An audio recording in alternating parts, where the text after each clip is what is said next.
I'm going to talk to you about some things I've learned in my journey. Most from experience, some of them I heard in passing, many of them I'm still practicing, but all of them I do believe are true.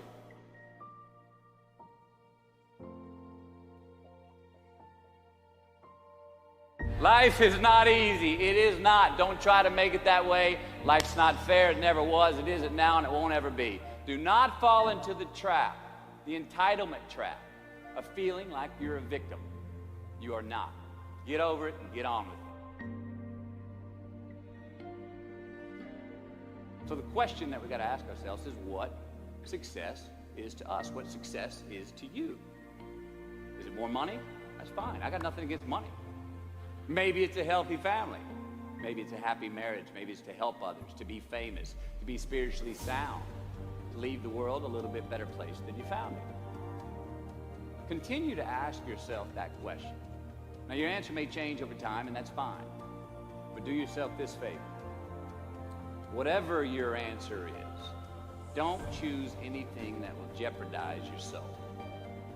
Prioritize who you are, who you want to be, and don't spend time with anything that antagonizes your character. Be brave, take the hill, but first answer that question, what's my hill? So first, we have to define success for ourselves. And then, we have to put in the work to maintain it. Take that daily tally. Tend our garden. Keep the things that are important to us in good shape. Where you are not is as important as where you are.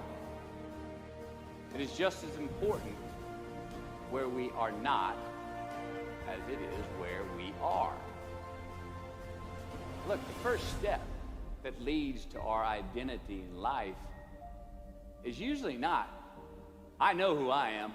I know who I am. That's not the first step. The first step's usually, I know who I am not. Process of elimination. Defining ourselves by what we are not is the first step that leads us to really knowing who we are. You know that group of friends that you hang out with that really might not bring out the best in you? You know, they gossip too much, or they're kind of shady. They really aren't going to be there for you in a pinch. Or how about that bar that we keep going to that we always seem to have the worst hangover from?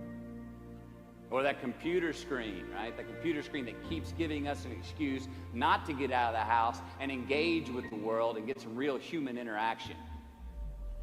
Or how about that food that we keep eating? The stuff that tastes so good going down, it makes us feel like crap the next week. We feel lethargic and we keep putting on weight. Well, those people, those places, those things, stop giving them your time and energy. Just don't go there. I mean, put them down. And when you do this, when you do put them down, when you quit going there, when you quit giving them your time, you inadvertently find yourself spending more time and in more places that are healthy for you, that bring you more joy. Why? Because you just eliminated the who's, the where's, the what's, and the when's that were keeping you from your identity.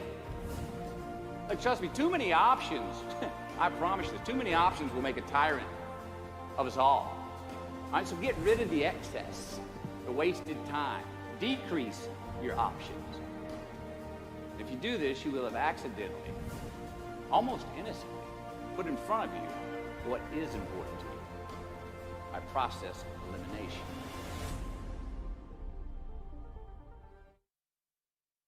Woo-sa.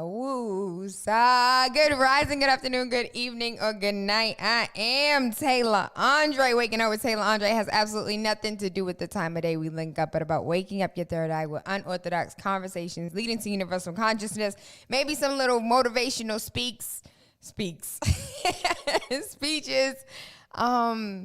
I feel good. I feel great. I feel wonderful. And it's not because anything amazing happened. It's, I zenned out yesterday for 30 minutes. And if you've ever seen the, how the hell do you meditate for more than 3 seconds video, you already know, my mind, it's 3 seconds and my mind is gone. Me and meditation has not worked out. But yesterday, I sat my ass down for 45 minutes. And was mad that I had to get up. So I'm really excited for the growth is real. It felt really amazing. I have to say Baby Rain wasn't there, so that was extremely helpful to the process, but it was intentional. Like, I intentionally went to go sit in space with self.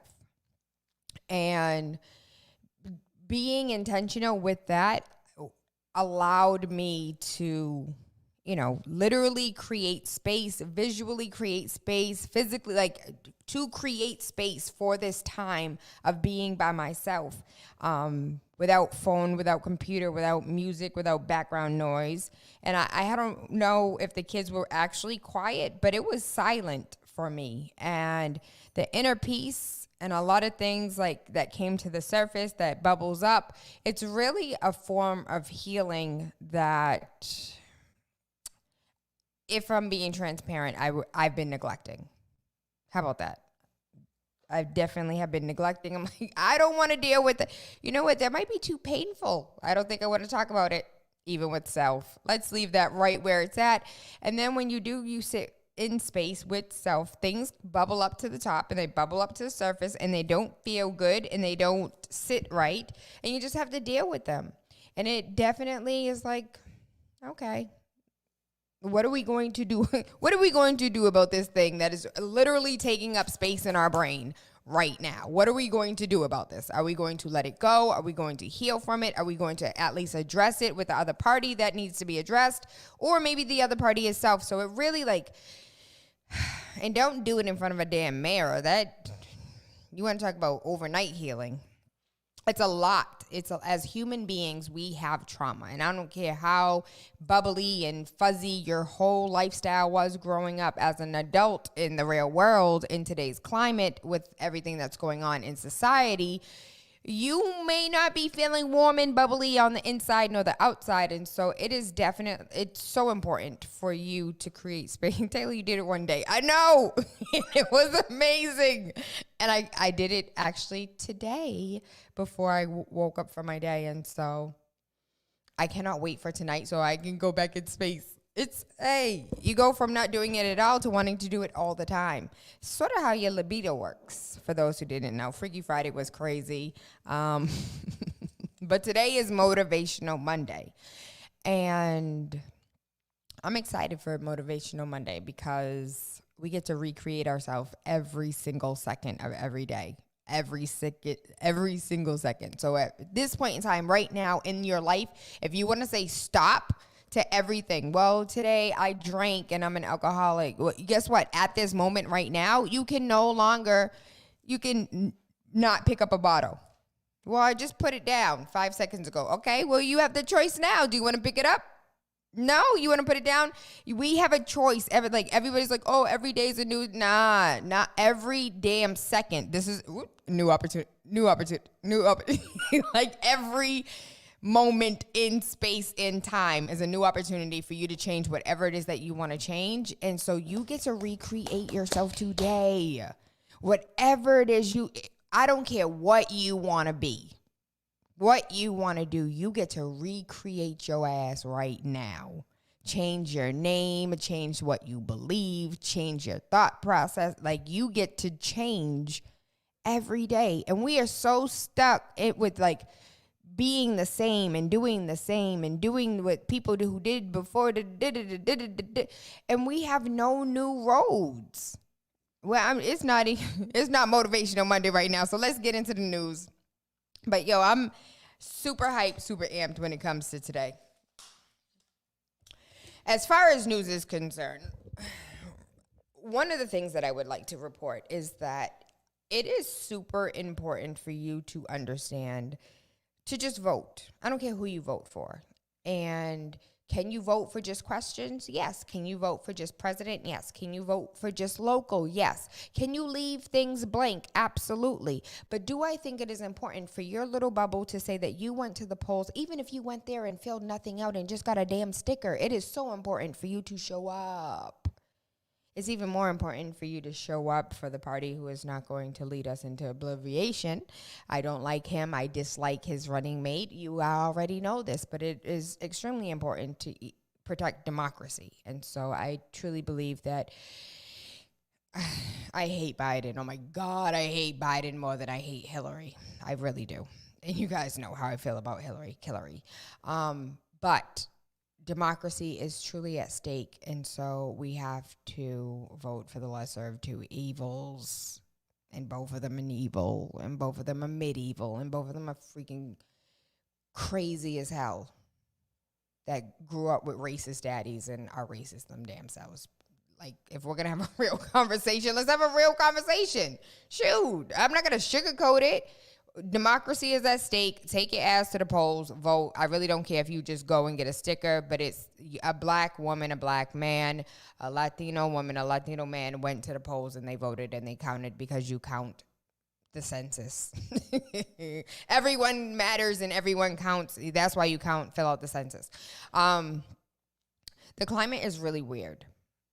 It's really weird outside. And so even though it might not be really weird outside to Bostonians, it's really weird outside across the nation. And when I was in Birmingham, Alabama, when I was in Georgia, it was scary. Like, it was absolutely scary. And I felt like there were certain places I could not go because it felt like a sundown town all over again. And for those who don't know what sundown town, there's this like, don't let the sun set on your ass. Because if you hear, and there's like literally signs that they still have from back in the day.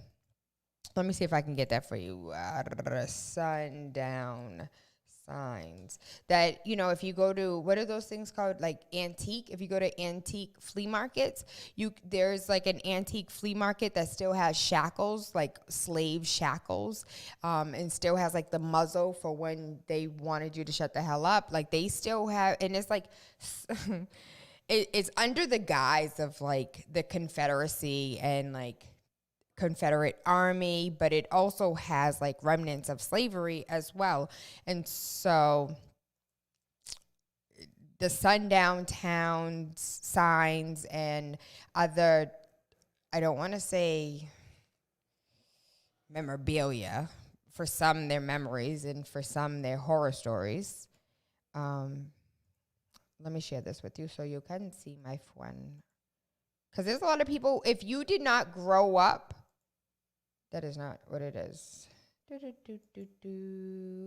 45, 47. There it is. Whites only, city limits after dark. And that's real life. This is real life.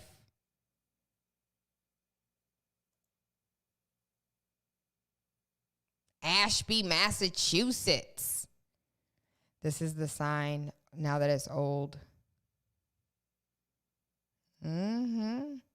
This is history, baby. These aren't just pictures. This is actual history.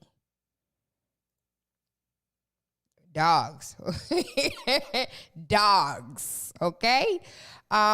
So for a lot of people, like if you did not go to a school that taught you this, you're not learning this unless you like reading little things on Instagram and people sending it to you. This was not taught. This wasn't in schools. People didn't know this for real. The Green Book, this is like where black people could travel. This is why so many elders know the back roads and know where to take and where to stop. I have an elder, shout out to OB. We called him last week. I was going to ask him a nasty question on Freaky Friday, but he is all around knowledgeable, and I should have been on my best behavior because I need to call OB on Mondays and not Fridays. But OB makes the same stops today that he used to make in the 60s as a truck driver doing helping to move. So I don't know if you guys remember, we interviewed James Lowen, and James Lowen, Lies My Teachers Told Me. And the book is an amazing book, but it's like lies your teacher told you about history, about who we are as societies, and you know what you learned in school that you thought to be true, and this is James Lowen right here, what you thought were true that are complete BS, and aside from being BS are like, now here's the truth, here's the facts. I don't know if you guys remember that interview, but I definitely will find it and share it, and we will circle back and see if we can have him on the show, because he is a living legend as well. Good rising, good rising.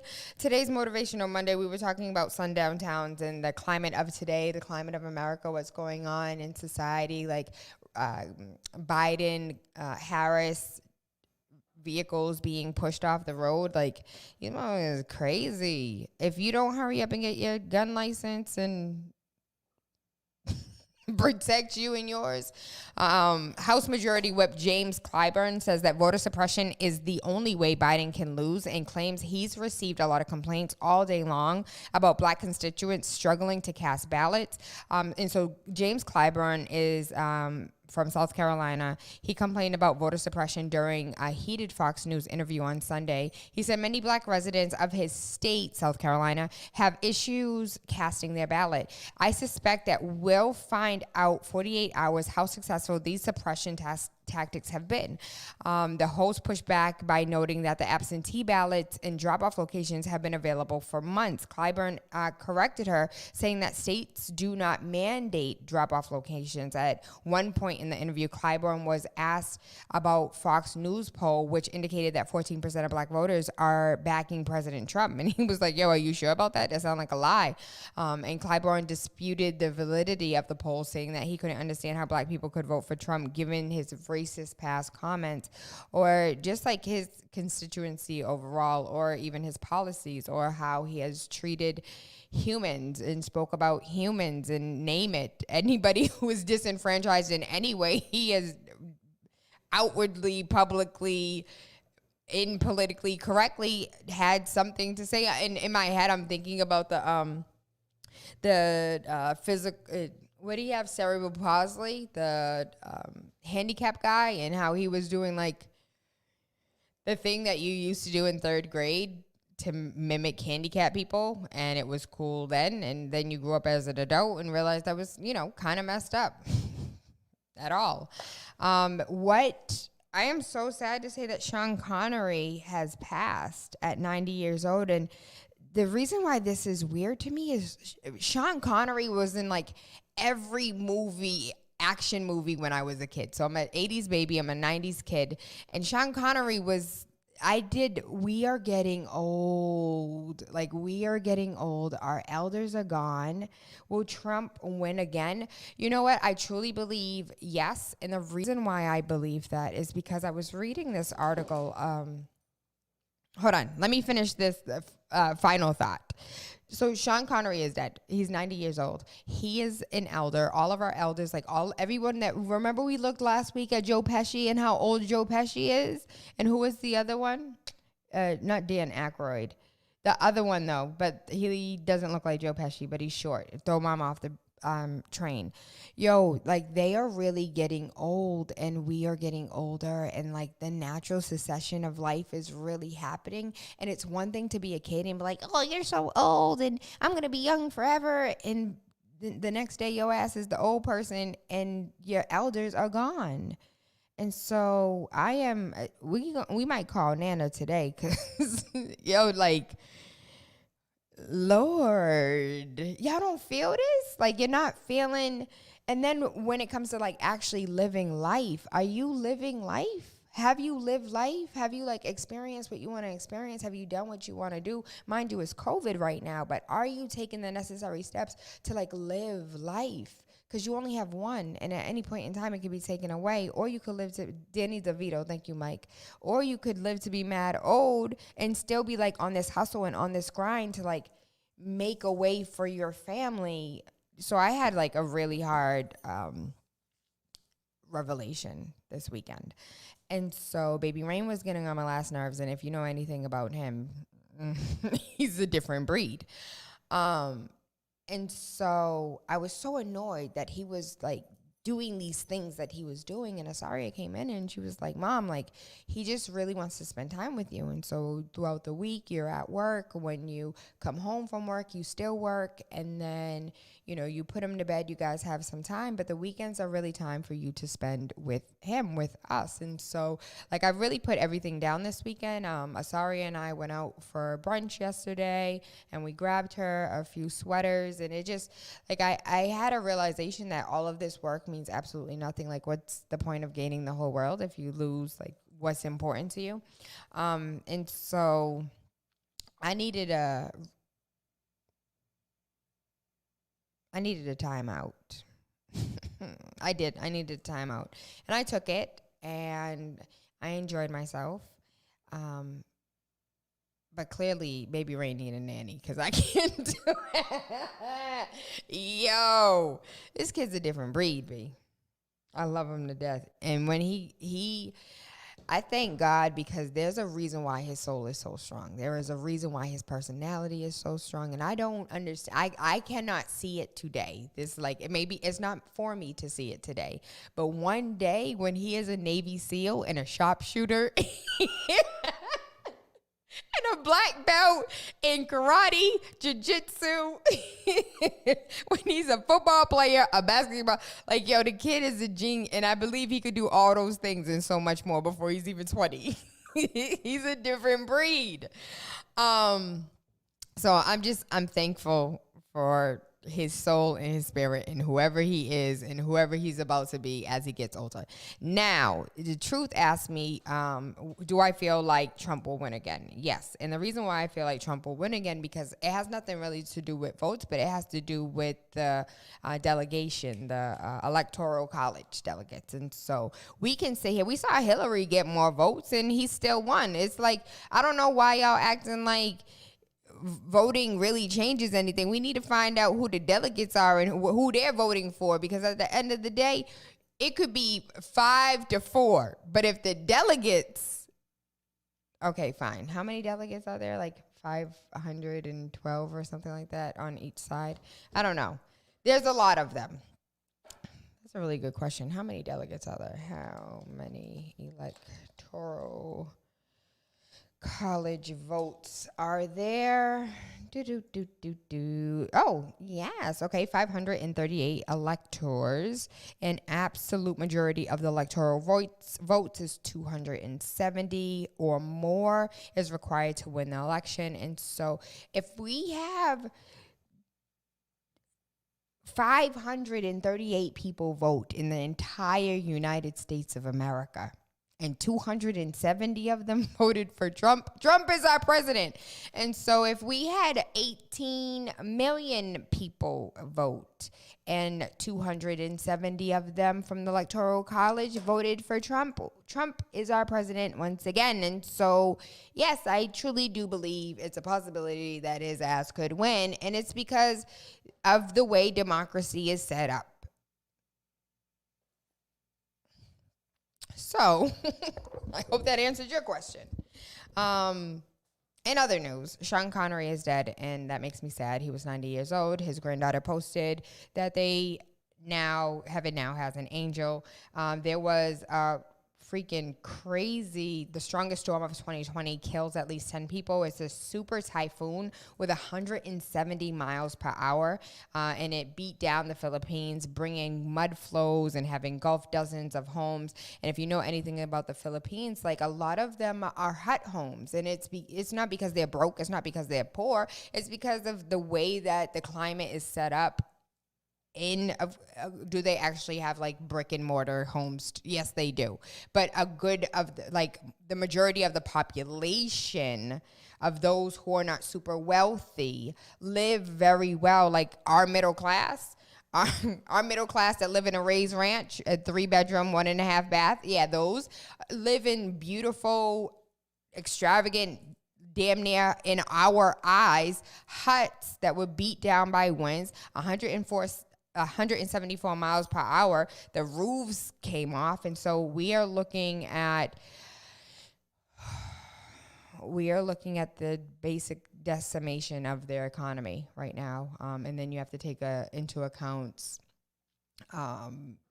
this damn coronavirus. And so prayers, funds to the Philippines and people from the Philippines that are here in America that are dealing with the chaos that their families have to deal with. Like, I just want you to think about Puerto Rico for a second and how long ago. Like, let's rewind. I want you to think about Katrina and New Orleans. And there's certain aspects certain parts of New Orleans. I have not been to New Orleans. I do desire to go after Corona.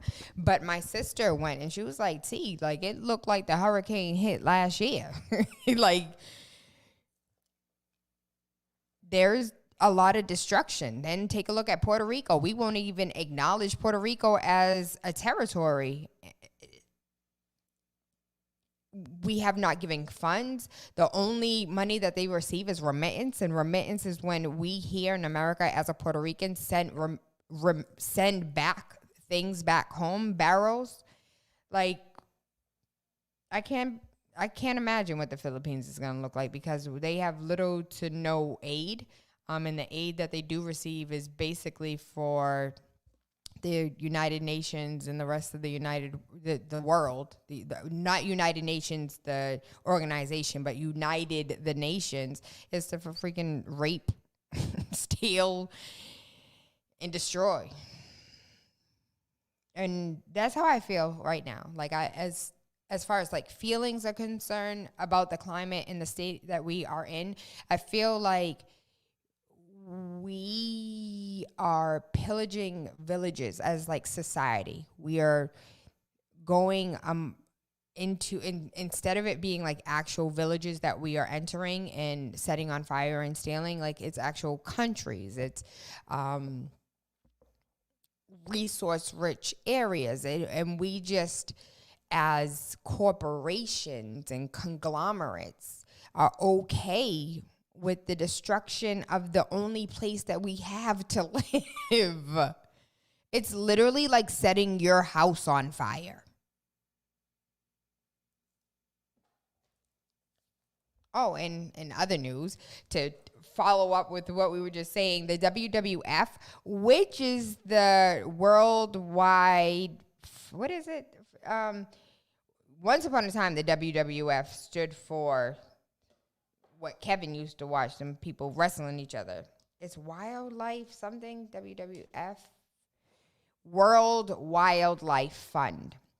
And so I remember reading the article, I think like 5 or 6 years ago, where WWF like had to go to court and said, listen, we've been the Worldwide Fund for years. We want our name back. And so that's why WWF turned into WWE. So if you didn't know, that is a fun fact that no one probably cares about except for me.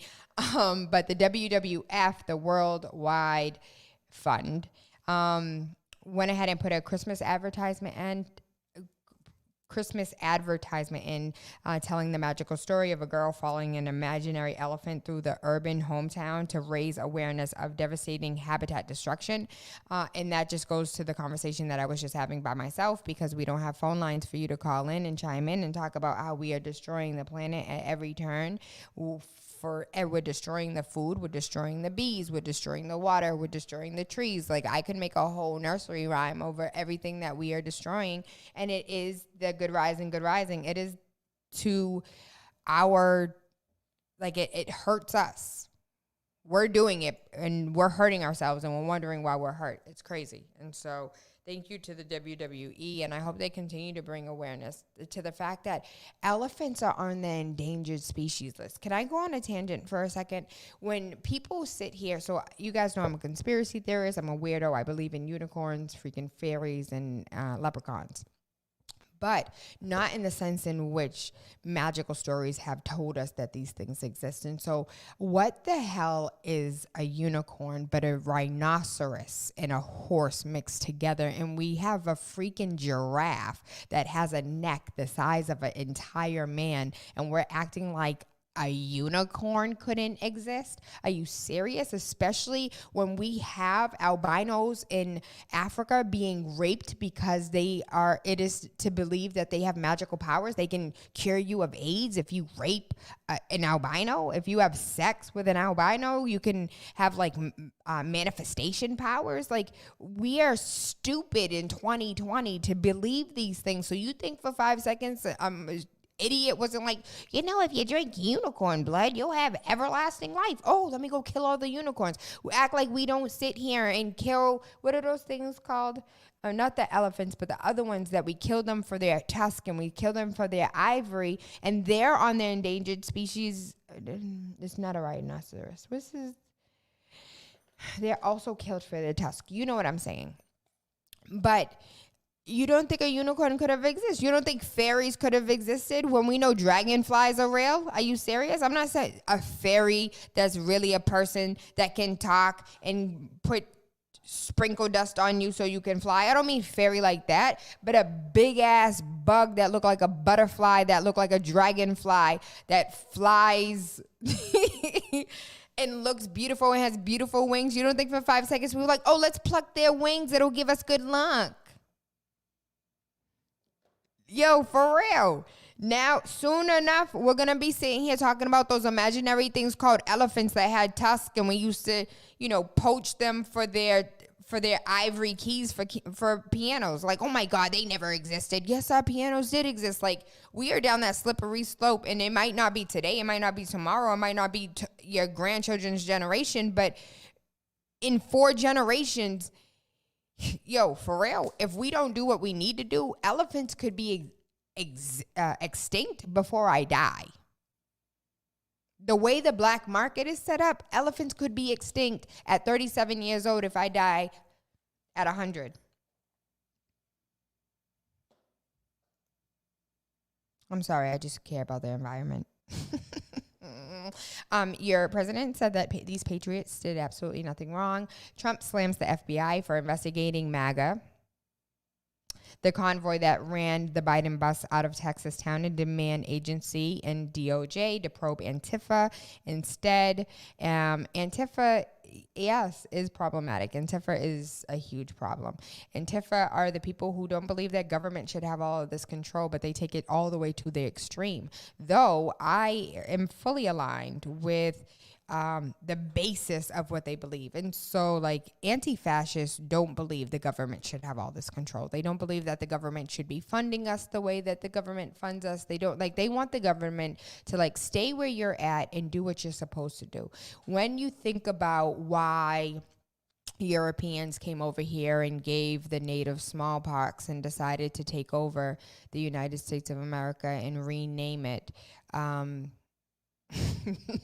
and do what they wanted to do. The reason is because government was encroaching on their rights, and so they wanted freedom. They wanted free from persecution of, like, the religious persecution, social persecution. Like, they came over here for a new life. No taxation without representation. Like, don't come over here asking me for my money and you're not doing what I want you to do as a representative. I get it. And they have every right to be upset, and they have every right to be mad when most of these politicians are lining their pockets and not really doing for the people what they could be doing for the people. Now, what people are we talking about when some people want this and some people want that? I get it. That's a long conversation that we're not going to have today. But as far as, like, you overreaching, like, the right to bear arms was not because your neighbor was going to rob you. It wasn't because the person down the street want to steal your goats. We have the right to bear arms so we can protect ourselves from the government. Like, how dope was that it's in the Constitution? You have guns not for anybody else, but to protect your ass from the government. But how you protect your ass from the government when the government got bombs and has bombed communities and known for bombing communities and known for putting people in concentration camp, the Japanese, huh? The Mexicans right now at the border, Latin American, South American. Oh, it's not happening to me. It's not happening to me. They ain't got nothing to do with me until it happened to you. But we don't want to think about that like that, right? LeBron James is to be the executive producer for Black Wall Street documentary. I absolutely love this. If you know anything about me, this is my favorite. Dreamland, the rise and fall of Black Wall Street, will explore how Greenwood District, don't forget to get your Greenwood application in for the bank. What number am I, you guys? 139,000. 784. Yeah, so make sure Greenwood District of Tulsa, Oklahoma, and Killer Mike is going ahead and partnering up with some others and opening the Greenwood Digital Bank. It's a Black-owned bank, but back to LeBron James being the executive producer on the Black Wall Street documentary. It's called Dreamland: The Rise and Fall of Black Wall Street, and it will explore how the Greenwood District involved into an epicenter and Black entrepreneurship and wealth and beauty and 600 businesses and 2 airports and a whole train station and some attorneys and a movie theater and a mall. Like, they had everything. We don't need nothing. We don't need to go nowhere. Why we can't have a Tulsa today? Like, why can't we just, I know I can't stand Texas, but I feel like Texas, I feel like the land is good. The soil is good for planting. And then you have all of that sunshine. And then I need water. I need to be close to water. So somewhere with a lake or the ocean. But the Gulf is so nasty to me. Okay, let's recreate. So I'm thinking maybe like a South Carolina, because you can still have the ocean. You can also have some of that good soil. And all of those islands out there, I don't understand why they don't use those islands for something. That would be dope. Those islands in South Carolina where the gully people are. The gully people. I want to have a conversation with the Gullas. Okay, so I'm excited for this documentary, and I'm excited for LeBron James, because this is like, to be an executive producer, this is like out of his lane. This is when Michael Jordan decided to go into basketball, or I won't say that. That's disrespectful. I'll keep that to myself. I am excited for this. You also, especially like what he's doing with the schools and stuff like that, I would really like to see like partnership as far as opening more schools and focusing on curriculum and using media as a medium to connect with young people. I could really see that, LeBron. Let's talk about that. Dr. Dre's wife wants his alleged mistress to testify in a $1 billion divorce. Let me tell you something. When she came out, I see now. So remember, we were reading down the $100,000 a month for entertainment. No, it was $900,000, because it was like $1 million for entertainment. She was like, oh, you want to get your mistress $1 million in jewels, huh? Okay, I'm going to need $1 million a month. Yo, she wants to bring this chick in. She tried to tell him, like, just pay me what you owe. Pay me what you owe. This is what I want. He was like, nah, we ain't doing it. Oh, for real? So these 3 mistresses you have, right?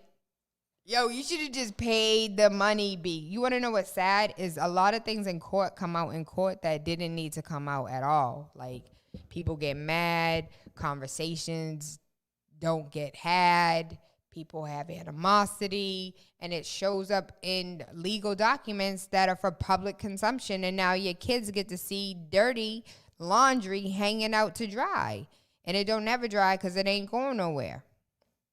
So he should have just paid that $1 million a month and kept it moving. $1 billion divorce.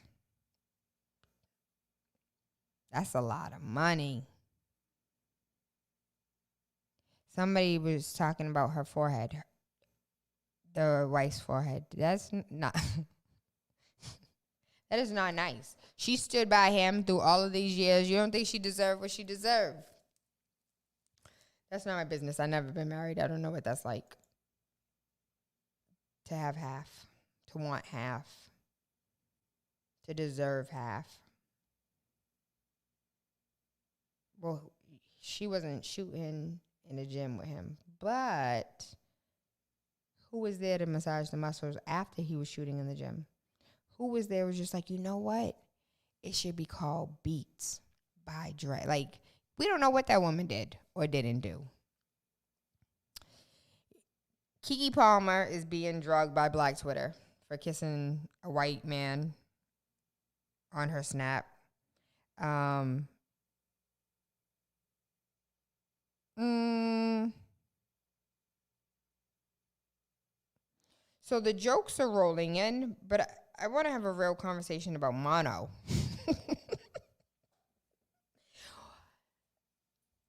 What were the kids watching yesterday? And the dude was like, yo, when's the last time you had mono? Oh, who's that girl? It's Jess. So the kids were watching that. He was like, you got to get out here and get these 20-something-year-olds. When's the last time you had mono? You can't just be kissing people in the mouth like that. That's nasty. And Keke Palmer is out here doing that. And so I really don't, if you are attracted to white men, that is your preference.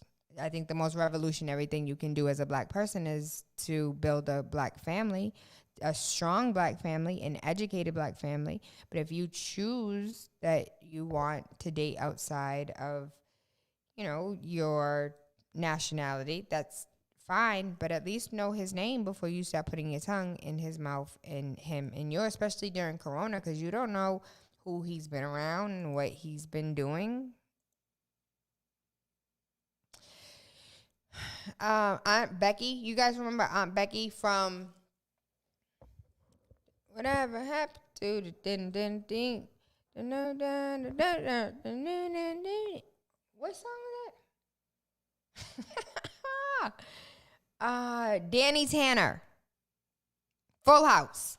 So Aunt Becky from Full House got to choose which prison she wanted to go to. Talk about privilege. I watched the Meek Mill documentary, right, this past weekend. And first and foremost, for any of those who have not seen the Meek Mill, like free Meek Mill, I believe it's on Amazon Prime. It's less about Meek Mill. Like, I don't care if you're a fan or not. It's less about Meek and more about the system itself. And it is like, it's like a video game. Like, you can't get past this one thing in a video game, and no matter what you do, you can't get past this one. Like, that's the only feeling that I could equate to it, watching the documentary. And like, yo, like, again, like, just being annoyed and frustrated, and it was just like wanting to quit the damn video game, or even like one of the games on your phone where it's like, how the hell I'm supposed to get that bubble all the way in the corner, and there's no way, like, I can't. I'm talking about one of those little bejeweled things. It was annoying. It was difficult to watch.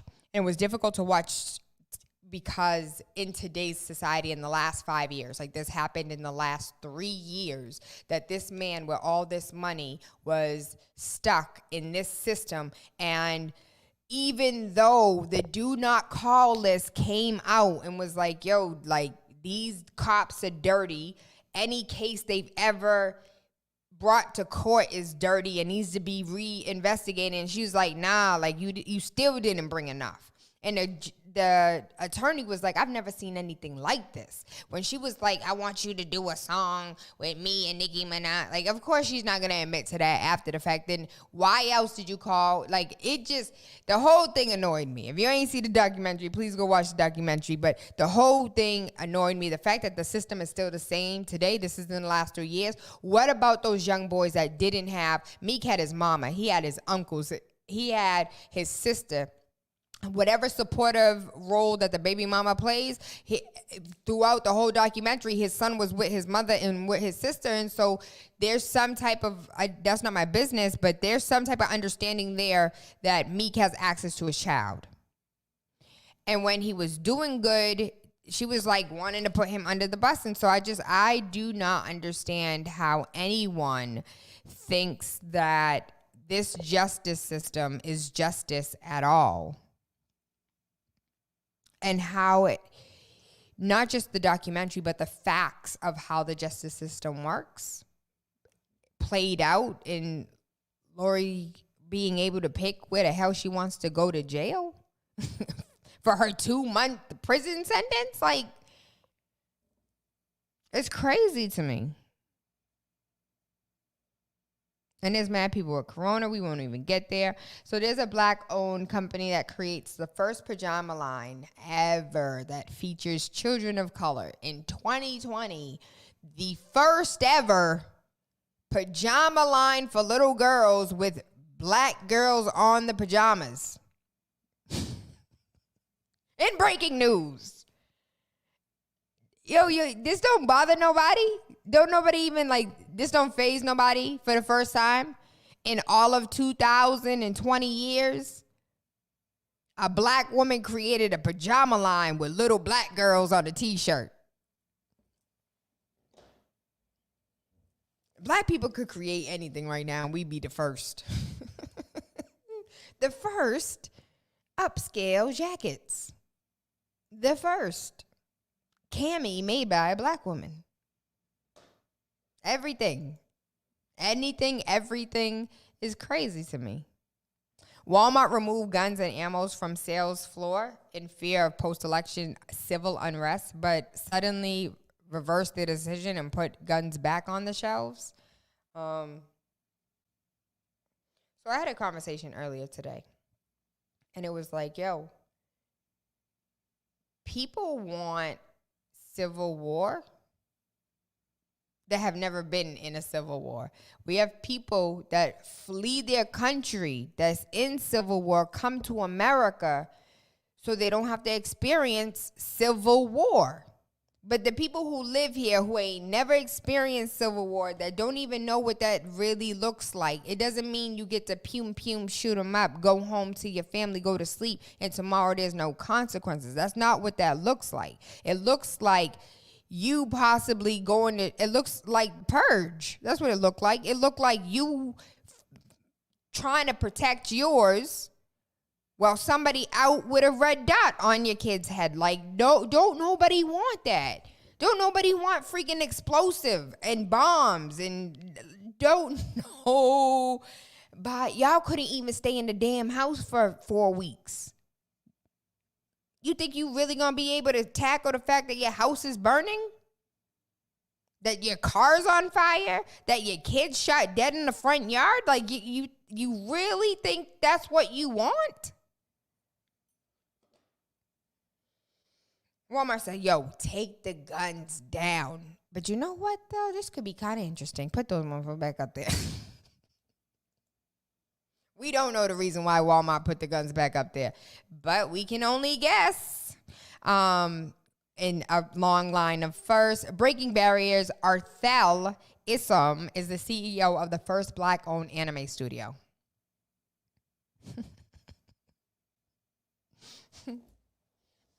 First ever, Dr. Dre made headphones. First ever, Tayla Andre made a nose ring. Like, when you think of anime studio owners, an African American is not the first that comes to mind. The origins of anime stem from Asian, specifically the country of Japan. Anime is a term derived from English word meaning animation. It's described as hand-drawn or computer-generated artwork based in Japan. With currently over 430 studios, the anime industry has become a huge commodity in the field of entertainment. Side note, Asari has been watching anime for about 4 or 5 years now. And last night, Sunday, she was talking about, Mommy, I have to watch, I want to watch TV with the light on. And I was like, for what? She was like, because I'm watching an anime. I was like, a cartoon? She was like, but it's a suspense thriller. I was like, you have to watch the light on. You have to watch TV with the light on for a cartoon. She was like, you don't understand. Listen, the graphics are crazy. Like, it looks like real. No, you know what it looks like? Get over here. Mortal Kombat. You know Mortal Kombat when they were like ripping out spines and crushing skulls and taking eyeballs out the head? Listen, my spirit can't do that at all. I can't do scary movies. I don't even like watching Grey's Anatomy. Like, all that blood, guts, and gore is not for me. Not even in TV world. But anime is on a different level, B. Like, it's... Remember we talked about this a couple weeks ago, that Samuel L. Jackson actually has his own anime. So while we're thinking like, oh, that's an Asian kid thing, like there's a lot of Black art in anime. And so I'm super excited for this young man. The CEO had a remarkable career in the music industry, working with artists such as The Weeknd and Jay-Z and Pharrell and so many others. When asked what he would change about the anime industry, he said, "The question is always hard for me to answer because I feel like it isn't my position to change the industry. I think of D Art, which is the name of his anime project, anime studio, let me be clear. D Art as an addition to the numerous studios here in Japan, expanding the medium of anime. We'd like to add to the landscape of characters in the story fans think, in the story when fans think of anime." And so I am not really into anime, but I've watched a few and I like what I've seen. But my favorite of all time will always be Aang and the Avatar. And the green Avatar, the blue Avatar, the Avatar with the little arrow on his forehead. I love that. I love like the message in the bottle that always comes with the show. I love how it's not like every time I watch Aang, I am a pretty good guesser at storylines and writers, scripts, and like I watch the subtitles for that too, to be like, what were the writers thinking? But the writers are really smart. It's like twists and turns, and it's highly educational, and it keeps Baby Rain quiet, but it also keeps me entertained, and I love that. So if you have any other anime that fall in line with that type of anime, Asaria said, that's not the same thing. Oh, well, that's the type I like.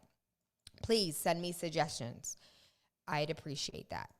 So after Philadelphia police yank a woman out of her car, attack her, the police union then sues her and uses her and her son in a propaganda photo. So I think that is absolutely horrible. I can't stand them. I don't know if you saw the video, but in the video, they damn near broke all the windows, were slashing tires, busted the window, pulled her out, took her son out, and they were like, she was like, "What are you doing?" And the police officer was like, you tried to hit me. She was like, "No, I didn't." It was scary. I couldn't imagine being in that position at all, because you have a freaking crazy ass gang of police officers.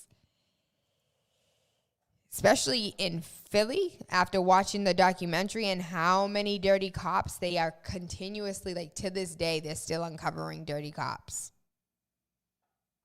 Detroit, still uncovering dirty cops. Least we not forget that the Boston Police Department was once owned by Whitey Bulger. Least we not forget that. Least we not forget, not one police officer was found guilty for doing anything when it came to the South Boston incidents. When we know, hold on, let's do a research study. That's what it is. We need to do a research, spend a couple $1 million, and then we can prove that that's a fact. Y'all forgot that Whitey Bulger had somebody killed while he was in jail. You remember the man was found, his car was found on the side of the road somewhere in the suburbs, and his body was found drugged over into the woods? Y'all don't remember that? How soon we forget. When you do not understand, learn, know your history, my baby, you are damned to repeat it. Netflix is raising the U.S. streaming prices because there's so much growth going on. The increases impose Friday's boost of the cost of Netflix's most popular TV streaming plan by $1 to $14 per month, while a premium plan will now cost $2 more at $18 a month. But I'm going to have to call Netflix because technically I'm under my daddy's plan, which should be grandfathered in because he had Netflix when I was in damn high school. I should be able to pay $8.99 like my daddy did when I was 17. No, but you know what that means, right? That means it was time for you to take a look at stock prices, because when they raise in prices, that means some money is going to be made. That means you should look at stocks. And where's my boo at? Paul Mary, when we going to have you online so we can learn about these stocks? And he told me, he was like, Tayla, you need to stop messing with these options. I really do. Because them options ain't nothing like it. I might as well go to the strip club and pay for ass, because the way these options is set up, I'm through with options. I'm so through with options. But he told me to focus on the stock itself. And so I'm pretty good at stock picks. I'm really not good at options at all. So we're going to make sure we have that conversation with Palmieri. It's going to be dope. Again, in the long line of first, meet the black woman taking luxury shoes to the next level. And they are sexy, baby. Like, hold on. Let's screen share this one because I want you to see. I haven't worn heels in so long. First of all, Baby Rain got me out of heels. And then from Baby Rain, we hit COVID. And then after COVID, I'm like, yo, where them sneakers at? 5411 size 7 in girls. Because I'm tired of these damn heels. But these things are so sexy. Where's she at? Here they go. Look at that. With her sexy heel. Only fans got me appreciating heels now. So she graduated from Clark Atlanta. And hold on, where the website at? Look at this. Look at this. That little boing. That's that boing I like. I'm not for like the fur. I'm not down for that. Maybe you like it. I think these are sexy though. Those are extremely cute. And they're luxury shoes. They cost $149. I like them in gold. I don't think I like them looking like this. I like them when they were strapped. But they're cute here though. I like it like that. I guess that's how you wear them. Those are $600? The hell? Oh, it's genuine leather. Made in Italy. I'm sure it's still hard though. Those are not cute. But I can see these are the ones. $600 sexiness. But you know what? It's just like what's the people name? Or everybody else you wear. You pay $600 for some red bottoms. Options are better for the long term. All right, so you better teach me something, Andrew. I'm down to learn. But Palmieri told me with his 20 years experience to leave it alone, Tayla. Leave it alone. So Tyler Perry is set to employ new directors and writers. He said he's looking forward to bringing in fresh, exciting talent, which is absolutely amazing. Oh, that's what I wanted to talk to you about. Yo, you know these babies is running for office, right? We got 18-year-olds running for city councilor at large in the city of Boston. We're trying to figure out logistics, but we're going to go ahead and get the baby in the building. You got a whole campaign manager and everything. She's about 19. When I tell you these kids is up to something, we got kids running in for senator. Y'all done pissed these young people off. Y'all keep not listening to them, asking them questions. What do you want us to do with this? And how you want us to move with that? But aren't really listening to them. So they said, F it. We'll just run for office ourselves. Watch all these young people kick these old folks out. And you know what? Earlier, I was listening to someone and they were talking about like, if your vote wasn't so important, why would they be doing everything to keep you from voting? And the truth is, your vote is important and who you vote for is important. And just as important, let's be radical. Like if we're going to do something, let's do it all the way. If we're going to do something, yeah, Trump is going to win again. We already had this conversation. Yeah, I do. I believe that Trump can win again. Is he going to win? I don't know. If that's the case, I would have played the numbers. You feel me? So, no, I don't know he's going to win. I know there's a possibility he's going to win. Hillary came out here with the most votes. The Electoral College said Trump was the winner. So, yes, I do believe that regardless of how many go outside and vote, it could be 17 million people that vote. But if the Electoral College votes for this motherfucker, that's who we going to have. It's not rocket science. Does it have to be fair? Does it have to be nice? But no, like I live in Narnia, but I have to come to the realization of reality sometimes. You can't live in Narnia all the time. That's not the way it works. If it did, listen, I'd fly right now. Call me Peter Pan.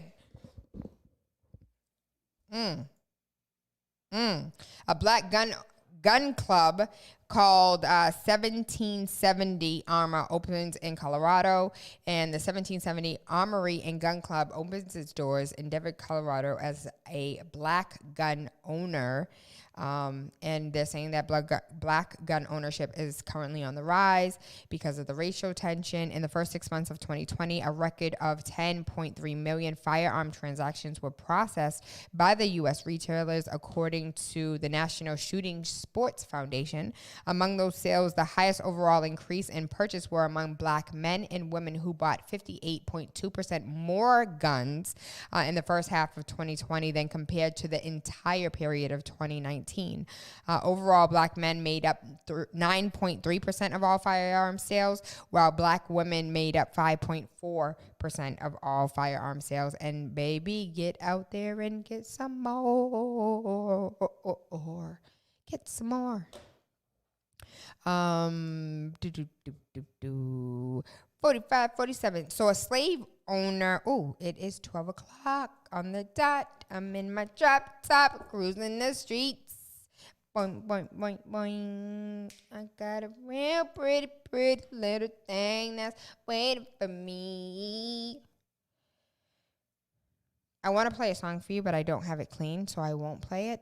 But I think I fell in love lyrically with Benny the Butcher, because he's kind of an a-hole, but is really smooth with his words, and I love the beat. And we were talking about hip-hop on Friday, and hip-hop's bastard child, pop, which is being labeled as hip-hop today.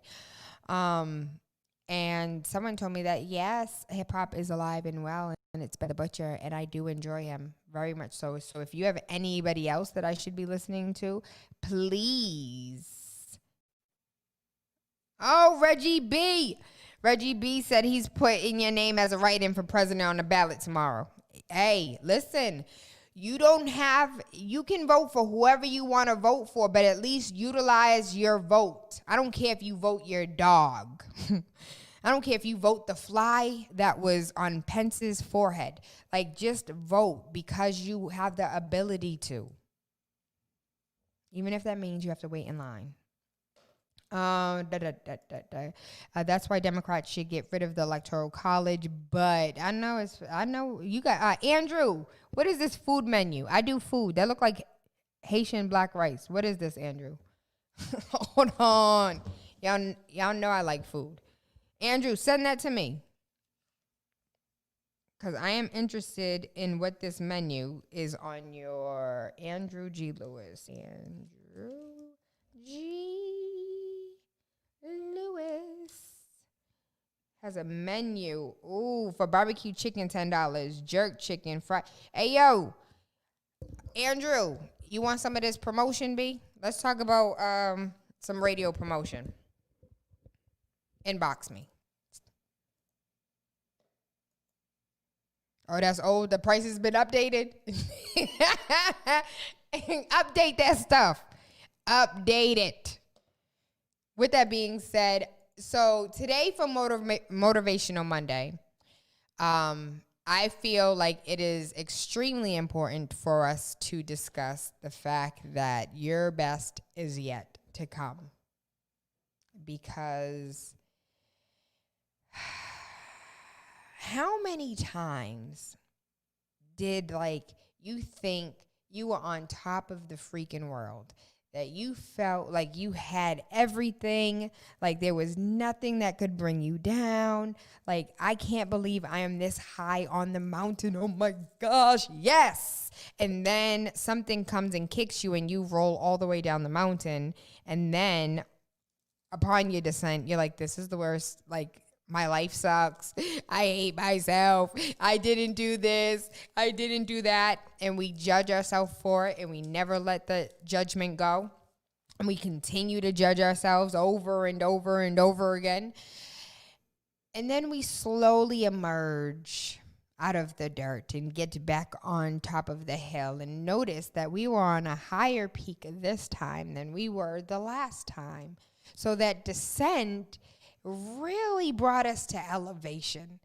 How, when I talk about as far as like relationships are concerned, like this relationship that I was like, oh my God, how am I going to breathe without you? Like literally, Anari and Asaria's dad, I did not think that I could breathe air without that man.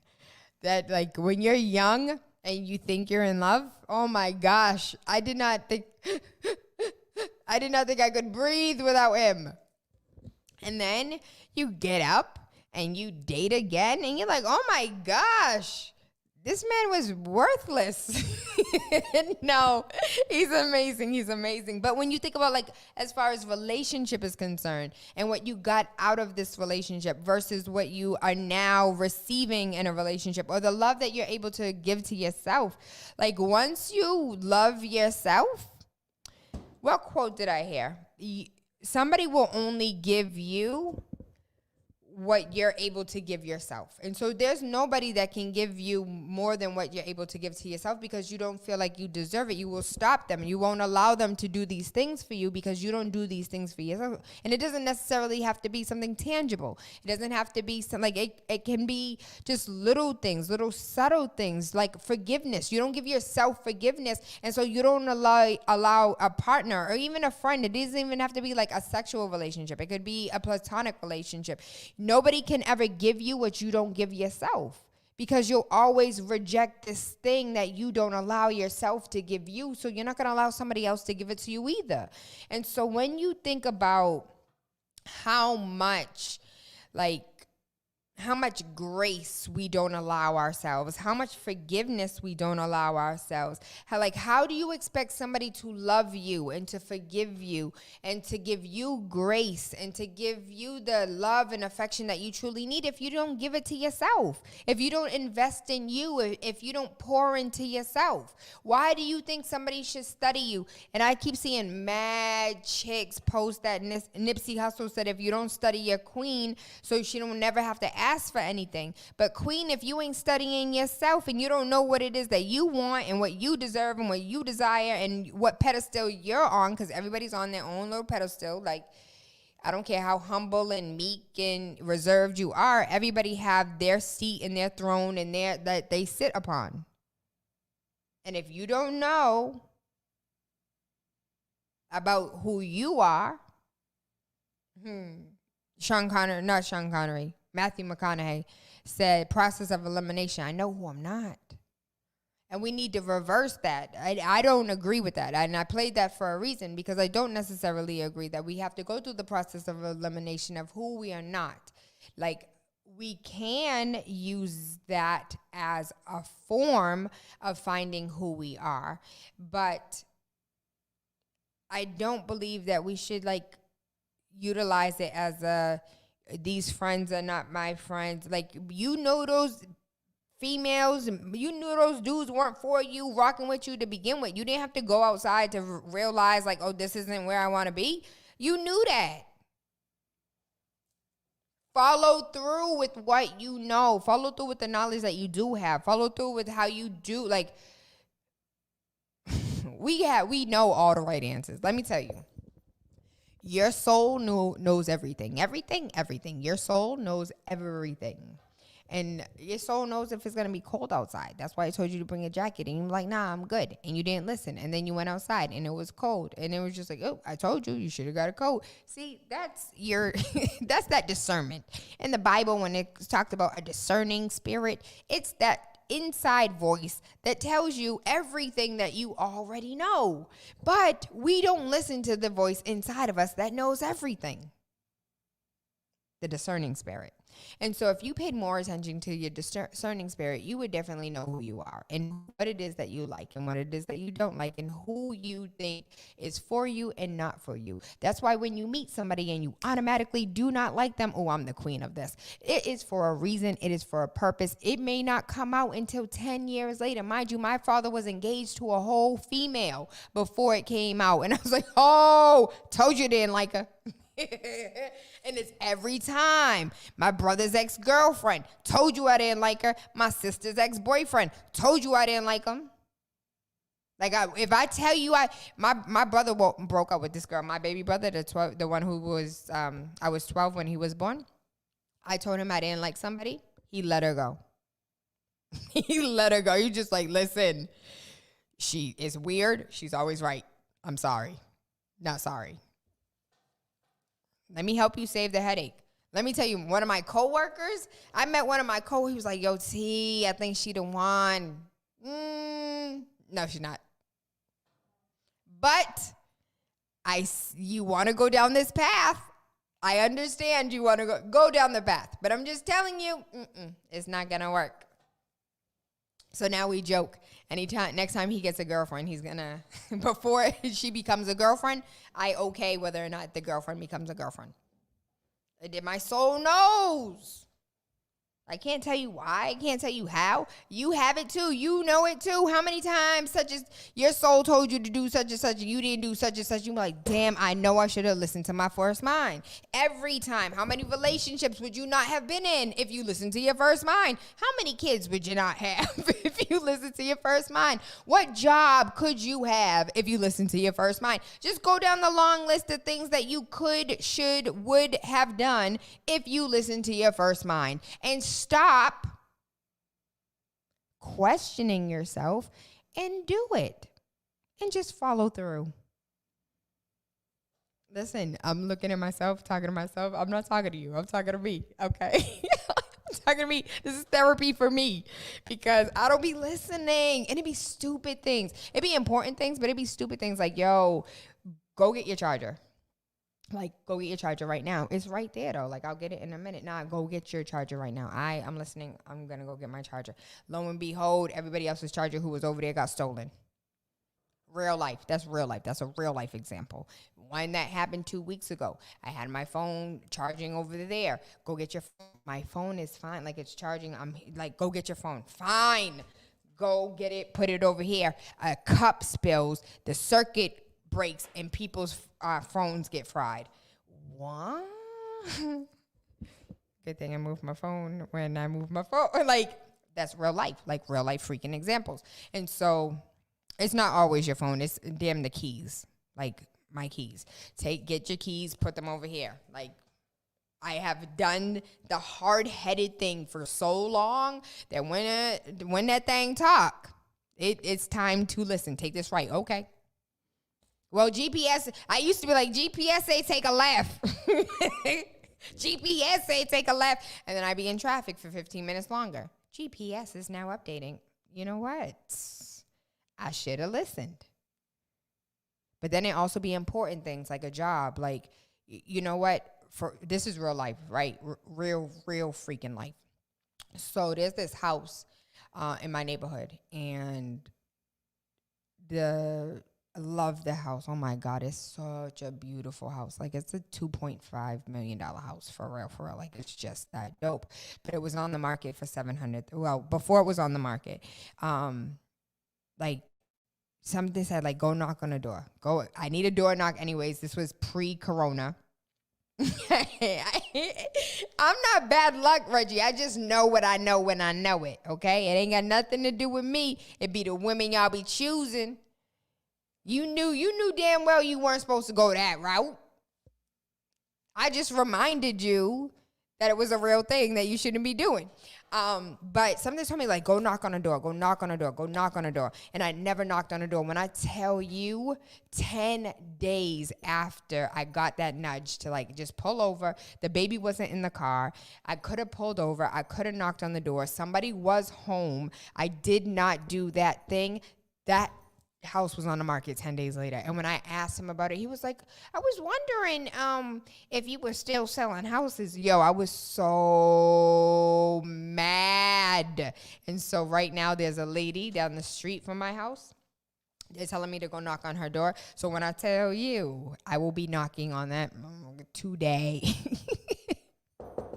Today. You gotta listen to your first mind. This definitely was not the Motivational Monday topic, but I guess God changed my heart because you, my love, somebody need to hear this. For whoever need to hear this, your first mind is always right. Trusting your gut. So I was reading this article about how, like, you have three minds: your stomach, your heart, and your gut. And Anari says all the time, I'm like, when you are out with your friends, when you're at this thing, like, be careful, be careful. He was like, Mommy, my stomach always knows. I was just like, what do you mean your stomach always knows? My stomach always knows. Whenever anything bad is going to happen, my stomach tells me. And then I leave, and then something bad happens. It's so, Anari's first mind is his stomach. But Asaria, in the article, it talks about how your first mind, you have three minds. So your stomach acts as a mind in the sense of like what you should be eating and how you should be eating. And that's why like your stomach kind of has like a mind of its own. It does its own thing because it's telling you what you want to eat. When you crave certain foods, it really is leading to like what your body needs, some nutrients that you need. And so like, for instance, I was craving broccoli and spinach and broccoli and spinach and broccoli and spinach. And then I found out I was pregnant with baby Rain. It was just like, I needed those acids and the folic acids and all of those nutrients. And I wasn't taking prenatals. And so my body was actually craving these things, not because I just had a craving, but because my body actually needed it. And so it was talking about how your stomach has this, a brain of its own where it acts independently, not seriously, but it acts independently from your brain. And your heart, like your heart has its own brain as well. It's like when you meet somebody and you can feel their spirit, you can feel that you and this person have love for each other, or like may have, for those who actually believe in it, may have known each other in another life. And so I say all that to say that on three separate occasions or three separate entities within your body are telling you to do this thing. It's you against three. And so sometimes you just have to like let go. Let that ish go and just try it. Try it for a month. Try it for a week. Try it for a day. Remember, every moment you have a new opportunity. Well, I just smoked weed and I said I was never going to smoke weed again. New opportunity. Well, I said I was going to be, what's it called when you don't have sex?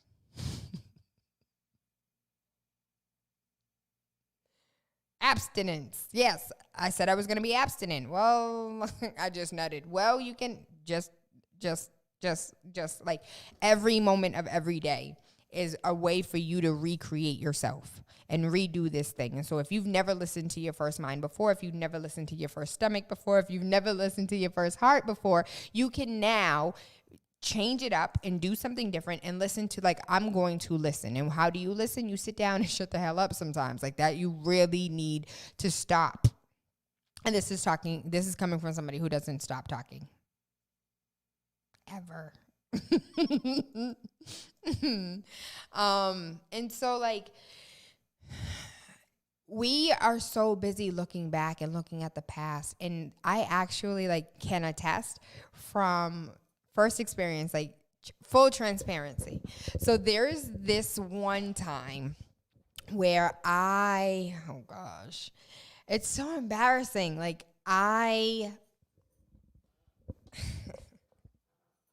it's like I think about it now, and even though it's so old, I still get embarrassed like it just happened. And so I am recreating this feeling, like literally right now, recreating this feeling of this thing that happened that did not like, it didn't change anything in my life. It wasn't hurtful. It was just, I was a moment of embarrassment, and to be able to recreate that feeling.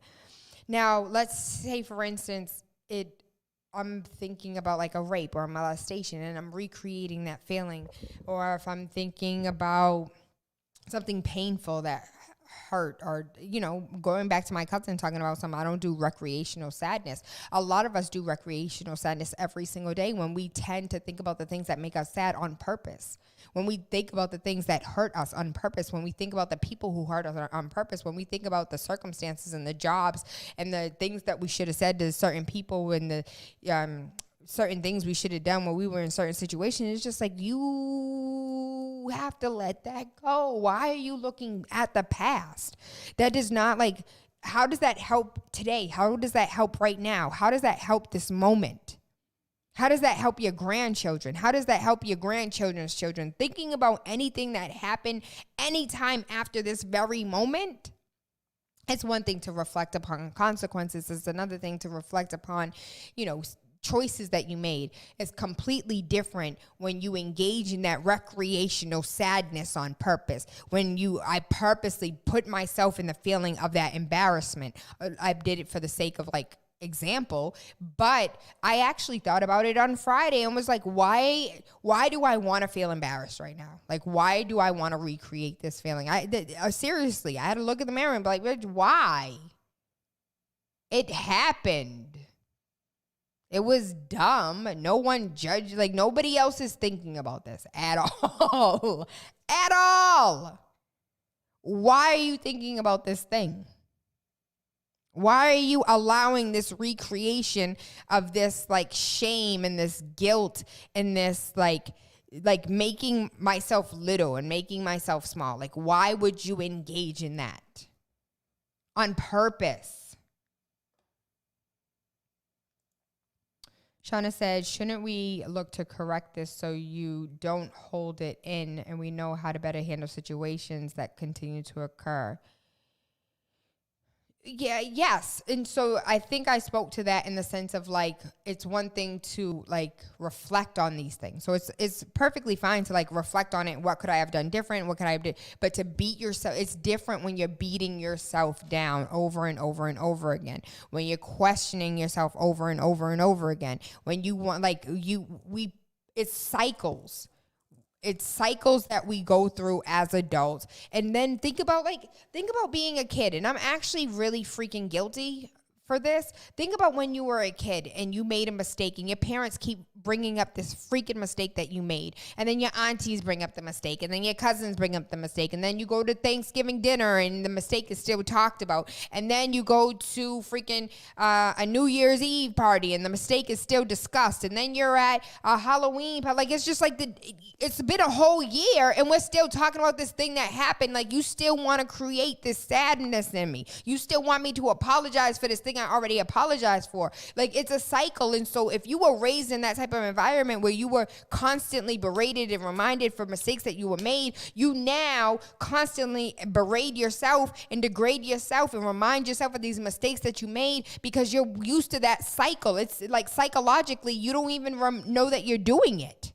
Psychologically, you don't even know that you're attacking yourself at every turn. You haven't forgiven yourself for this thing that you did when you were 11 years old, and everybody keeps reminding you because it's the story that they tell during Christmas, Thanksgiving, freaking Memorial Day cookouts. It happened. Can we create new stories, please? Can we create new narratives, please? What I did when I was 11 years old isn't who I am today at 30. Who you were yesterday at 4 p.m. is not who you are today at 12:30 p.m. You have changed. You have altered at every second of every day. A new one. A new opportunity. You can change and it's okay for you to change. Can that person be in a healthy relationship?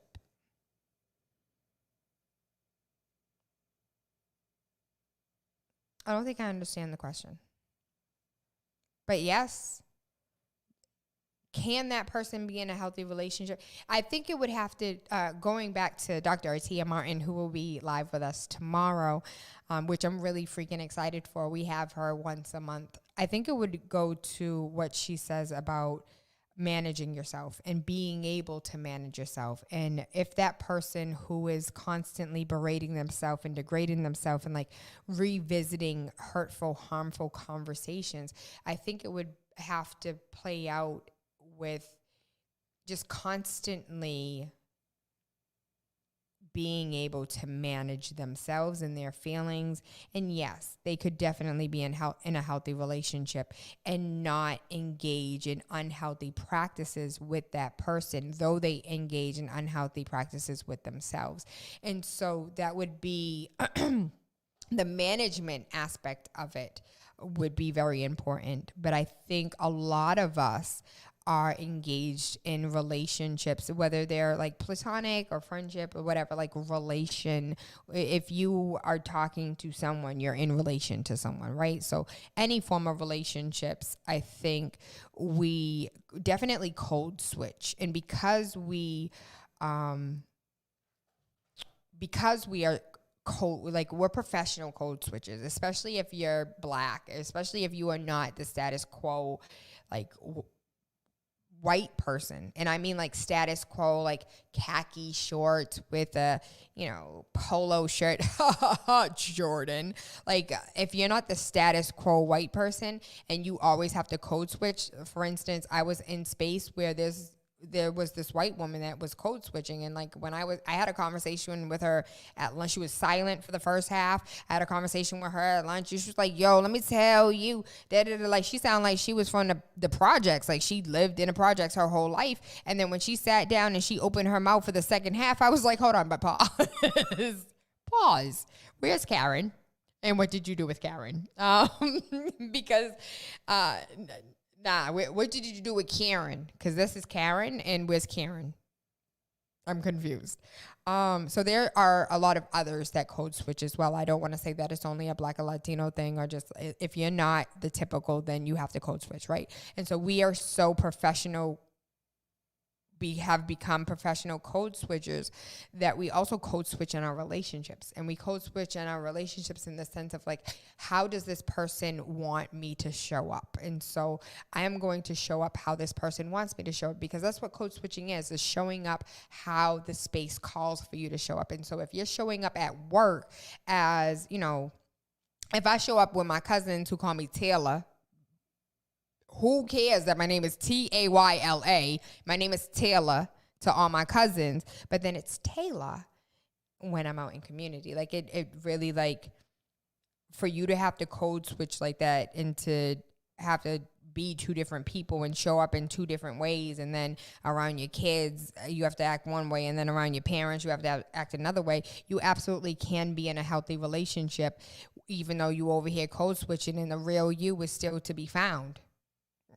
And a real Eminem, please stand up, and you're like, I don't know who that is, because I code switch so often. I am kind of lost in all of this chameleon.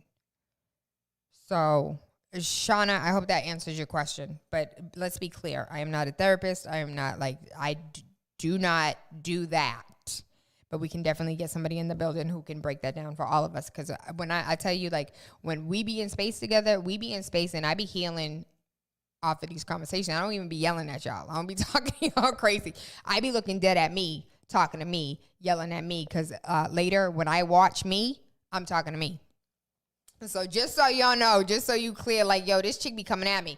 No, I'm talking to me. Every time. And so we're always looking back, and we're always looking back and recreating feelings from the past that we don't have to. You do not have to engage in recreational sadness. You do not have to remind yourself of the things that you did in the past. You do not. And you have the right to say, listen, I know we've been telling this story for 15 years, but I really don't like this story. And so I'm going to be transparent.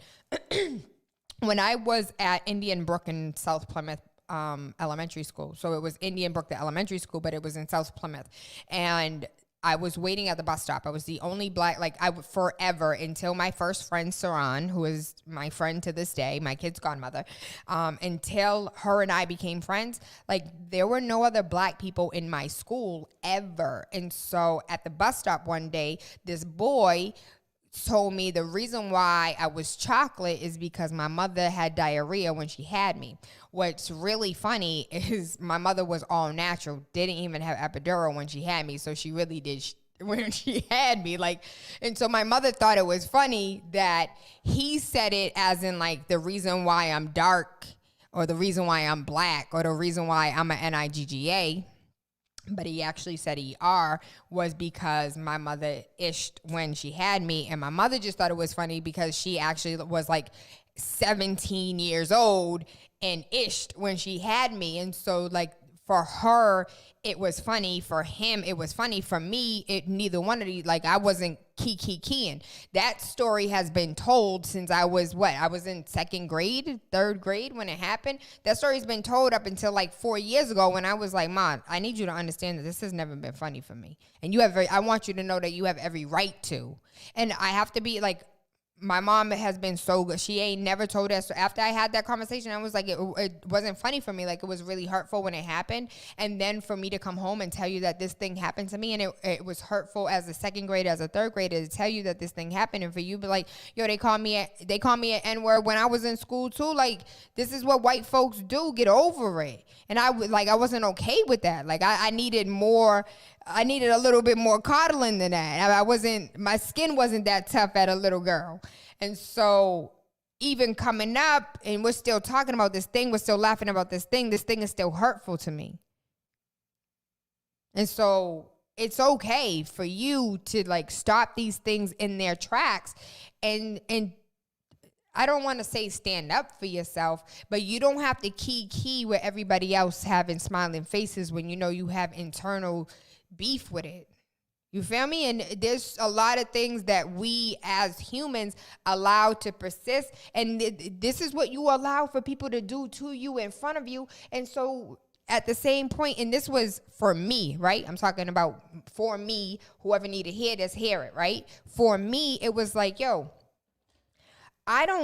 when somebody comes to me and talks about one of my cousins, like, you're not just about to, oh, Tayla, your cousin, no. You're not coming to me talking about my cousin. You're not coming to me talking about my friend. Like, I'm not the one who's going to let you stand here and disrespect people and they're not here. Like, I wasn't there. I don't know the situation. And so until this person called them on three-way, like, nah, let them have their side of the story, because you're not going to sit here and bombard me with this information that may not entirely be untrue. And that's why I've never been with the gossip. I ain't never been with the he says, she said. That ain't never enticed me. Because if the person ain't here to defend themselves, I don't want to hear it. And I wasn't there. I really don't care. I don't pay my bills. I don't do what they need. Like, even before I had bills, I didn't want it. It's no. Like, nah. That he said, she said, that running back and forth, I ain't with it. Ain't never been with it.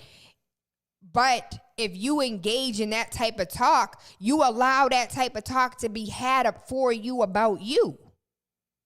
And I'm like, yo, I'm over here stopping everybody else from talking ish about other people, but I'm not stopping nobody from talking like, and it wasn't even talking ish. It wasn't even talking trash. It was like key, family joke. It's not funny to me.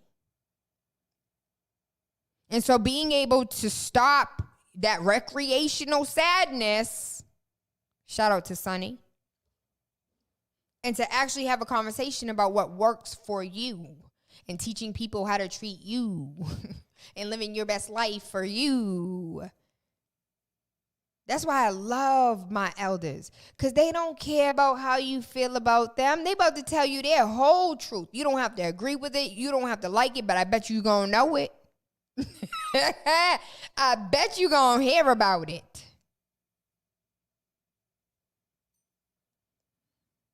A lot of us don't have faith in the journey.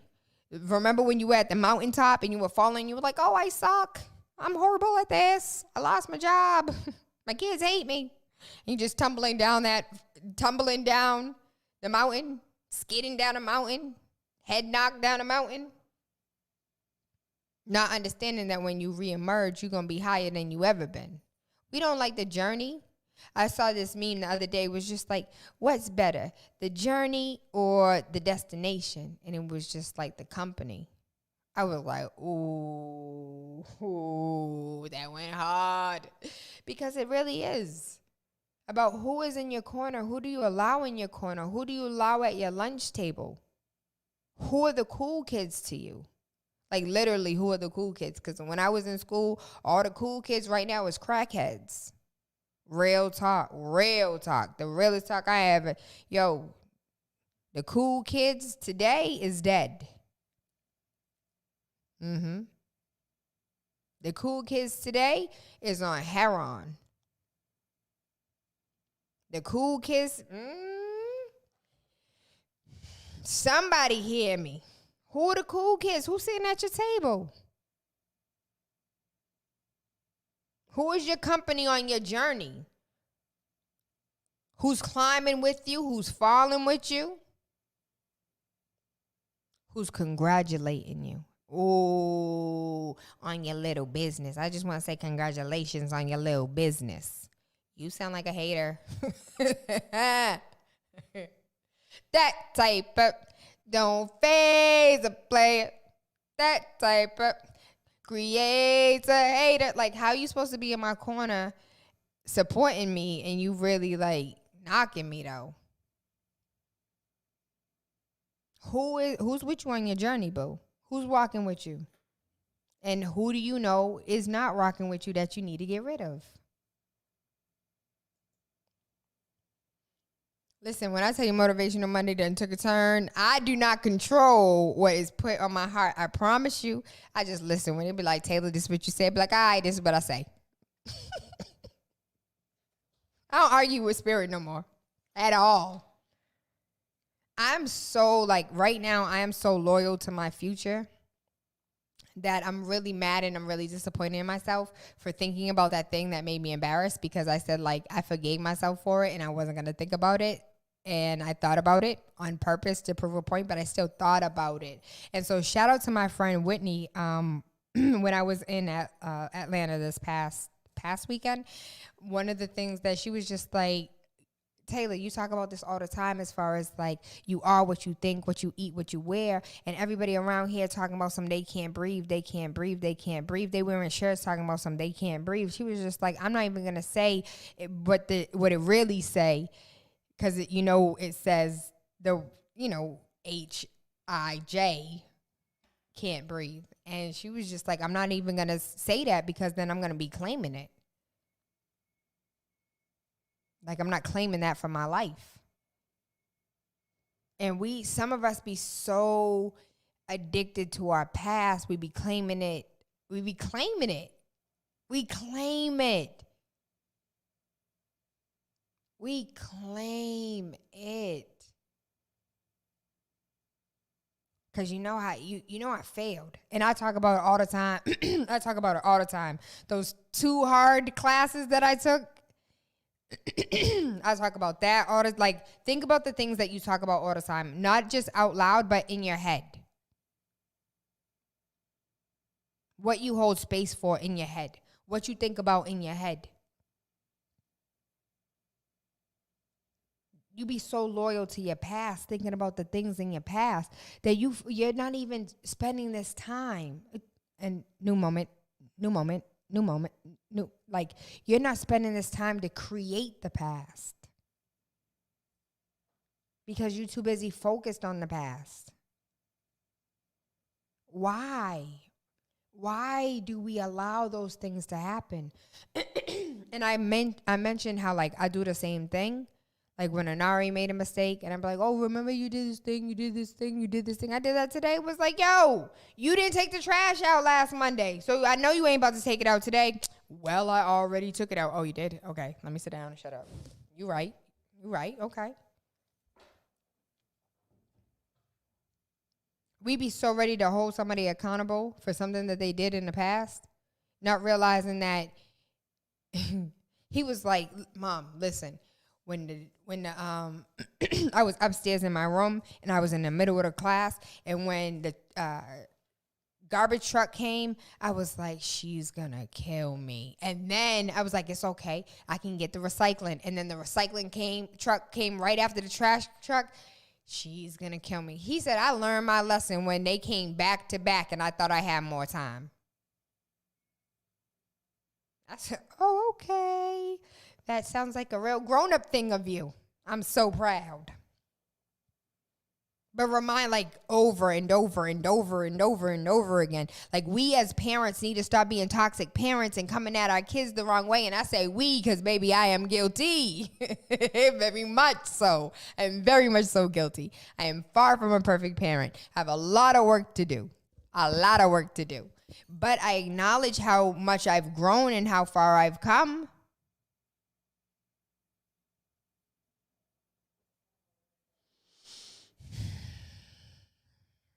We what if ourselves to death. What if this and what if that and what if this? Nah, not what if. What the hell do you want? What do you want? Every time I think about something, like every time I put my mind to something, the car that I currently have, I put my mind, like I wanted that car. Oh, that car was going to be mine. You know what? Everything. I can go back to when I was a little girl and I wanted something so bad and I knew I was going to get it, and my grandma ended up getting it for me. It was a little baby doll, and it was the baby doll that peed on herself after you gave her water.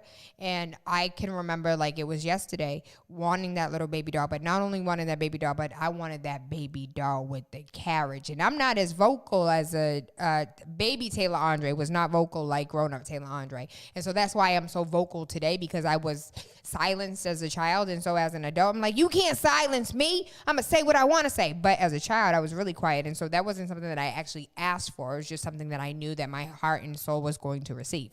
And so going all the way back to then up to like the house that I live in right now, the car that I drive right now, the fact that my signs are all over the city, like that was a whole, you know what?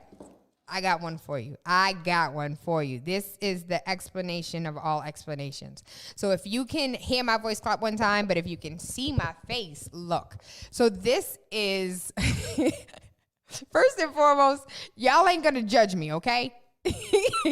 And second of all, I can't draw for sugar, honey, ice, or tea. But, so this was not really in meditation, but I was just thinking and I was drawing and I was just like, you know what? It would be really cool if I could do this thing, and I want this thing, and this is the thing I'm going to do. And so, for those who do not know, I gave birth to Baby Rain when I was 35 years old, and it was really difficult. Baby Rain came with me everywhere. If I was at a political event, Baby Rain was at a political event. If I was at a community event, Baby Rain was at a community event. If I was at the bar celebrating Julia Mahia's win for City Council at Large, Baby Rain was at the bar celebrating Julia. Like, Baby Rain was all over the city. And so when it was ready, set, go time, it was ready, set, go. And him being like a limp and a baby and not like doing anything, it was difficult, like putting his damn snowsuit on. And so I was like, I need a snowsuit with zippers on the arms. And that is what I created, a snowsuit with zippers on the arms. And I was just like, oh, that would be really cute. And I would name it Starfish, because a starfish has 5 points and you have 5 zippers.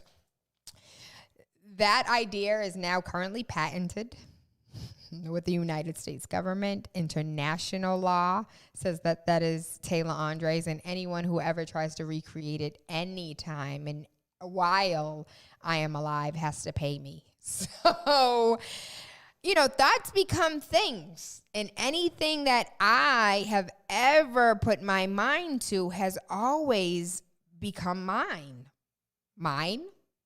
Mine, like Nemo. And so I just want to think of, like, as far as you are concerned, how much time and energy do you put into your recreational sadness, recreational embarrassment, recreational, I can't believe that happened to me, recreational, why did I do this thing, recreational, that is the worst mistake I should have made, why, when you are engaging in all of this recreational ifs, possibilities, if you could go back and change this thing, you would say, you would do. Listen, I'm talking to me, okay? I'm talking to me. Don't feel attacked, because you're not the only one. It's so many of us, but nobody wants to have these uncomfortable conversations. Nobody wants to be like, yo, I be putting myself mentally through the ringer. I mentally abuse myself. Who wants to admit that? Who wants to admit they mentally abuse themselves on a regular basis? Nobody. Nobody wants to say those things.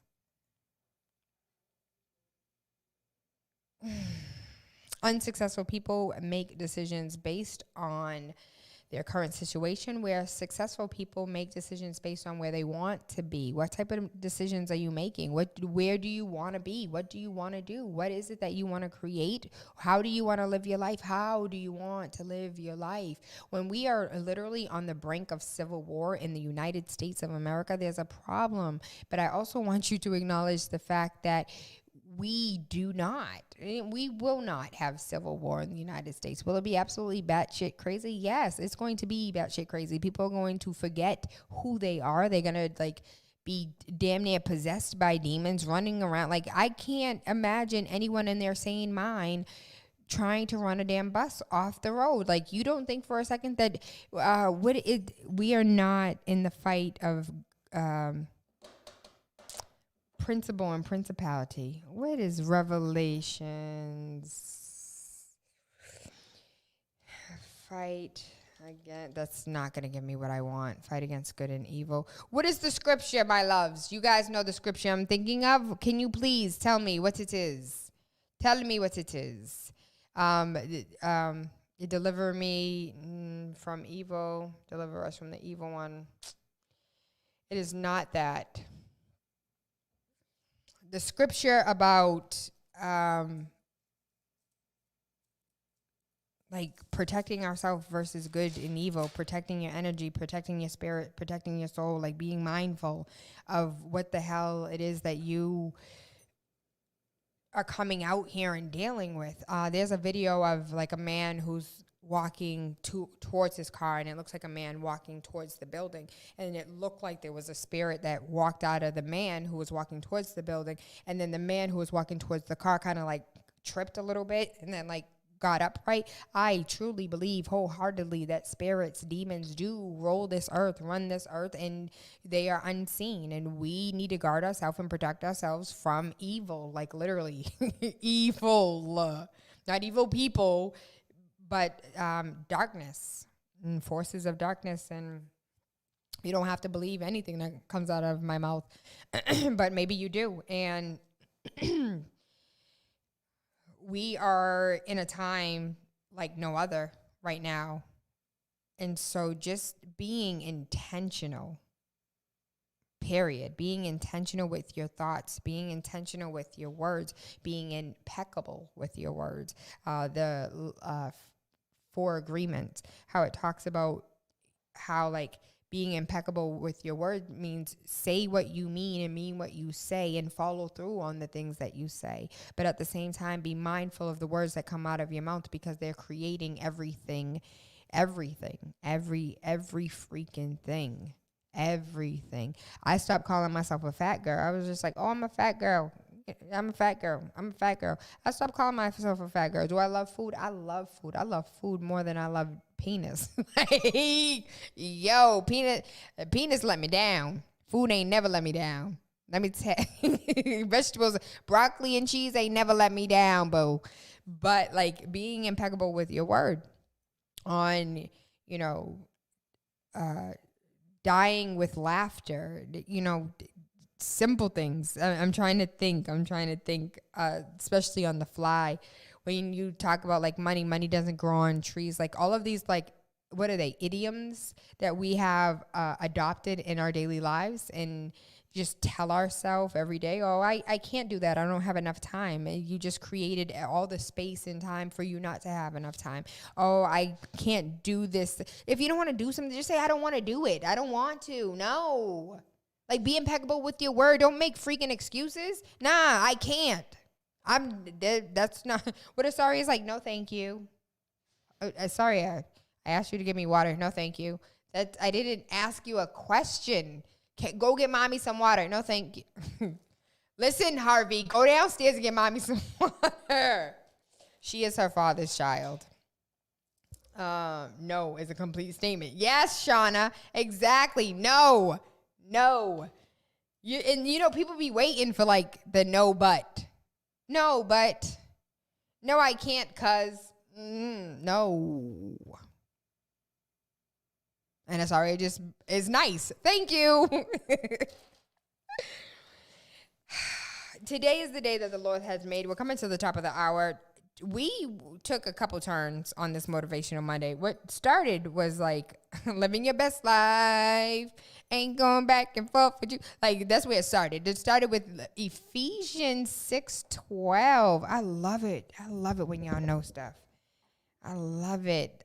I love asking you guys for things. 6:12. For we wrestle not against flesh and blood, but against principalities, against powers, against the rulers of darkness of this world, against spiritual wickedness in high places. When people are cooking things and pizzagating things and molesting little children all throughout the Pentagon, the FBI, and all the high courts of the high courts of the highs. Absolutely. Thank you, Ephesians 6:12, because we are definitely needing to protect ourselves, not against these foolishness, not against these Trump supporters, not against the radical left or the radical right or the radical anybody's. We are not fighting physical flesh and blood, baby. We are fighting demons that are within people's flesh and blood. We are fighting people that are blacked out right now and have absolutely no control. They are in the sunken place. The veil is thin.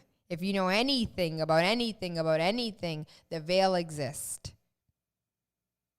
When you die, energy doesn't die. Okay then. With that being said, just want to have a real conversation about what it is that we are doing and not doing for ourselves and for our family. And so it is perfectly fine at the end of the day. It is perfectly fine for you to be a hard worker, for you to want nothing but the best for your kids. But it is also perfectly fine for you to be mindful of how you don't do those things. Be mindful of the words that you speak. Be mindful of the sentences that you create. And if you ever took spelling in school because you spell things, what do you think you talking, speaking, saying? Do you know what a prayer is? It's a spell. Oh, you don't want that Freaky Friday. You don't want that Tayla Andre, because everything that you write out, you spell out. Why is it so important for you to put things on paper? Spell. Why is it so an incantation?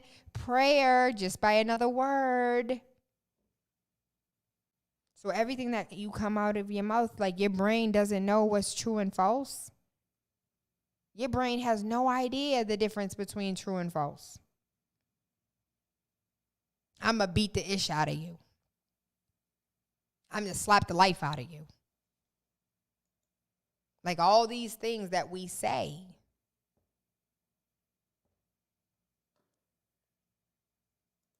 We've become conditioned to believe we are owed an explanation. Oh, you know what? I'm really bad with that. So my kids, Anari, I was 20 when I had Anari, and I was 22 when I had Asaria. And so for all of these years, like, it was us as one unit. We moved as a unit. And so even though I was the mom, it was like, this is the thing that we're going to do. And it wasn't more so for like reinforcement or, like permission or anything. It was just like, as a unit, this is how we're going to move. And because like going back to, what's that thing called? Like armies and platoons and the way that the platoon moves. And so me and my kids were a platoon, and their father wasn't that's another story for another day. Since we had this unit, I needed my unit to move as a unit. And so there was a lot of things that my kids had knowledge of that my kids should not have knowledge of. There's a lot of conversations that my children were in the middle of that my children should not have even been around for.